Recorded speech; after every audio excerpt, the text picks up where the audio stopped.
All right, what do we got? Do you have an update on Zai and how much time he's expected to miss? Yeah, he's going to miss some time. He's got a lower body injury, so he'll miss some time. Maai Wingo has got a lower body injury. He's going to miss some time as well, so both those guys will miss some time. Right now, it's hard to say. Both of them are not practicing. We'll see what happens next week. Hey, Coach, up here, to your left. What's the vibe of practice this week? Is it more laid back because it's a open date, or is it the same as it always is during a game week? Yeah, we're very intentional about our work. We as you know, we're certainly a football team that needs to improve. We've identified a number of areas that we have to get better at. We're young in some areas. We're trying to develop depth. There are some players that are going to get an opportunity to compete that have not played a lot of football. So there's a lot of work over these next couple of days that our team needs these practice days, and we're taking full advantage. Now, we understand that you need some active recovery as well. And like everybody else in the country, we'll get out and do some evaluations, use some of our evaluation days. But clearly, this is not a, check the box, run around, camp 7-on-7. I mean, we need to get better. Hey, Coach. Obviously, you're very familiar with a guy like Tommy Reese. When you were first coaching with him, and he was even when he was a quarterback, and as the quarterback's coach, what made you think that he could be a good offensive coordinator? Just a very, I think, insightful, smart, intuitive football person. I mean, he knows the game. But look, being a quarterback coach is one thing, and certainly he did a great job as a quarterback coach, but then when you're elevated to a coordinator's position, you also have to be able to have great relationships with all of your players. You have to organize a staff. And so, he brings much more than just being a guy that knows football. He's smart. He's savvy. Coordinators have to motivate and put together plans based upon the personnel they have. You've seen what he's done with the quarterback, and he's gotten better and better each week. So, I played him as a true freshman, and he was ready to play as a true freshman at Notre Dame. I think that says a lot about, who he is as a person, and he's always been ahead of the curve when it comes to things like that. Hey, Coach. Denver and Duce, are they both inactive at this point? And people have asked, what does inactive mean? Is that like a healthy scratch? Is that discipline? Is that the university? What is inactive?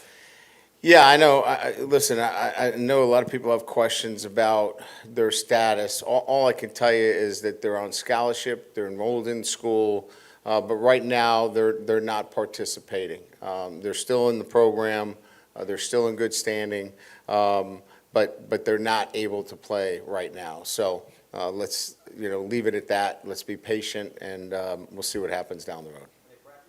No. Hey, Coach. Andre Samba, one of his best games of the season on Saturday. What does his progression kind of look like since taking over that role early in the year? That's a good question. I would say it's been patience, control, playing within himself. Thought maybe played a little bit outside of himself a little bit, excited to play, maybe played a little bit outside of himself, and now the game has slowed down for him, and you can see that he's, in the right place, not overrunning things. I thought early on in the season maybe played a little bit out of control. Just patience and, just much more in control as a player. We saw Jav and Toano and Jeremiah Hughes play a good bit in the second half. Yeah. Just, you alluded to it a little bit earlier, but those are obviously two guys you're probably going to try to get up for this game against Bama here in a couple weeks. Just talk. Yeah, about I would their say that they're in the progression. mix. Ashton Stamps should be ready to go.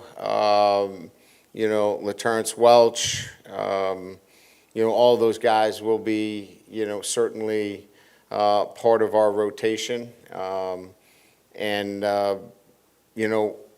We feel like all of them are capable of playing championship football. So it's our job to get them ready, and they're excited. We're excited about working with them, and we expect them to play well for us.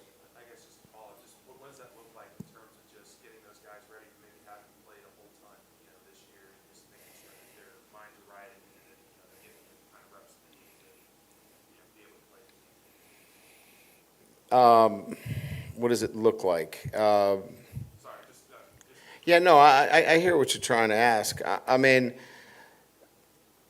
they've been here for a while. Like, they've been on campus. They know what our expectations and standards are. So it's not like we're breaking the glass here, and rolling them out for the first time. They've been observing. They've been part of it. They've been traveling. They know what it's like. And we feel like they're ready to play.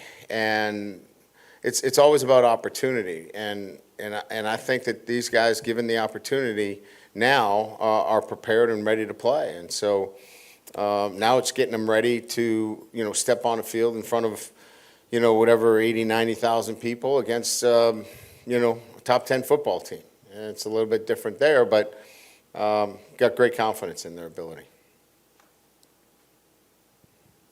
Hey, Coach, up here, speaking of the Bama game, considering that this team is in a very identical position as they were in last year going into the Bama game, how would you compare and contrast this team from last year to this year and the position going into next Saturday? Yeah, I respect the question. I just don't have, I just have never really spent time on compare and contrast, and I just stay focused on this team, and this is a different team. Each year is a different year. I think this team defensively is getting better. I'm excited about, what they've been able to do over the last few weeks. Obviously, this is an offense that is elite and needs to continue to play at that level. I think if they continue to play at that level, they give you a chance to win every game. So, the moment is now for us, and staying in the moment means continue to work and progress defensively and continue to play at that high level on the offensive side of the ball. Did something change with Maai or get worse about what he's dealing with since last week? Wingo? No, not really. I mean, he's been playing, with, a nagging injury, and we just need to get him right.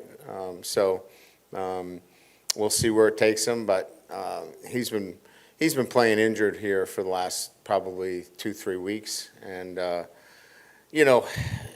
getting him in a position where he physically can play at the level he needs to is the most important thing. And as y'all try to figure out exactly what cornerback's going to look like for the Bama game and then moving forward, of course, as well, just what kind of progress are you seeing in terms of the whole secondary playing the ball in the air and getting better in that regard?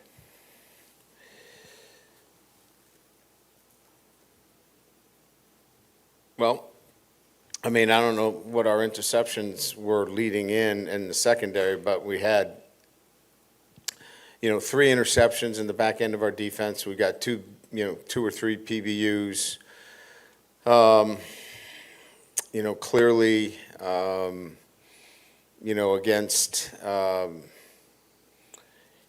Auburn, we played really good pass defense. And then Missouri, we had, a couple of interceptions there. So I think since we've settled on a structure defensively, I think we've seen the progress necessary to say that we're playing the ball much better in the air and we're making the kind of progress necessary. And we're going to have to be in that realm to continue the kind of success that we want to have. Our safeties are going to have to make plays, and our corners are going to have to continue to make plays. Hey, Coach, I know you've talked about, you learned that when you coach in the SEC, every game is so tough to win and whatnot. But after you walked away from that game last year, LSU Alabama, did you kind of walk away with something like, oh, this is special, or this is different when these two teams get together and they play? Oh, yeah, there was no difference. And there was a huge difference in terms of just the atmosphere, playing Alabama, the week, going into it. It was what it was, it lived up to the hype. Let's put it that way, certainly. And there'll be a lot of it, leading into this game. Our guys clearly know who the opponent is, what the game means, especially for us with a loss already in the conference in the West. So, we know what it means in that respect, but it's also Alabama. So, it definitely has a rivalry, big game feel. There's no doubt. Ryan, a lot of people, us in the media, fans, probably were writing you guys off after a second loss, and then you've played maybe better and better the last 3 games. Has confidence come back? Was it ever lacking? Is that ever changed? What component of the way you guys are playing right now is that for you? And what do you see in this team? I just think that there were so many factors involved here. I think I've said it, a number of times. I think our structure needed to, be clearly defined. I think, putting the pieces together in a manner that allowed our guys to trust each other, do their jobs as 1/11th of the group, allowed us to build confidence as a group. And then you got to make some plays, right? We made some plays, and it had spilled on. It has, obviously gave the guys and the unit more confidence, and you get confidence by making plays, and they hadn't made a lot of plays, quite frankly. So structure, trust, and making plays, I think those 3 components coming together has allowed this defense to play better. Now, again, we have a long way to go. I mean, we're going to play some really good football teams with certainly Alabama, Texas A&M, Florida, and Georgia State's a pretty darn good football team as well. So we still got some work in front of us. To really have this conversation right now is a little bit premature, but we're making the progress necessary. And then our offense has to continue to excel at the highest level, because they're going to play some really good defenses too. So all we know is that we got 4 games left, and we put ourselves in a position. Now we got to see where we are over the last month. After you had a chance to go back and look at the tape, what did you notice about your offensive line and the way they played in the absence of Emory Jones, and really the growth that you've seen from them since you came here and where the offensive line stood last year till now? Yeah, I think it's probably much more about consistency and performance than it is any one individual. They're really confident in what they're doing and how they're doing it. They communicate really well. They pass off stunts. They work combinations really well. They just work as 5 really well.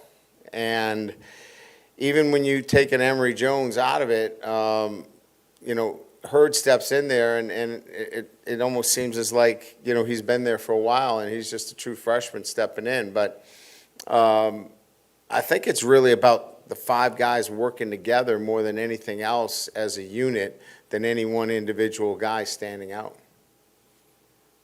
Good? All right. Thanks. Appreciate it.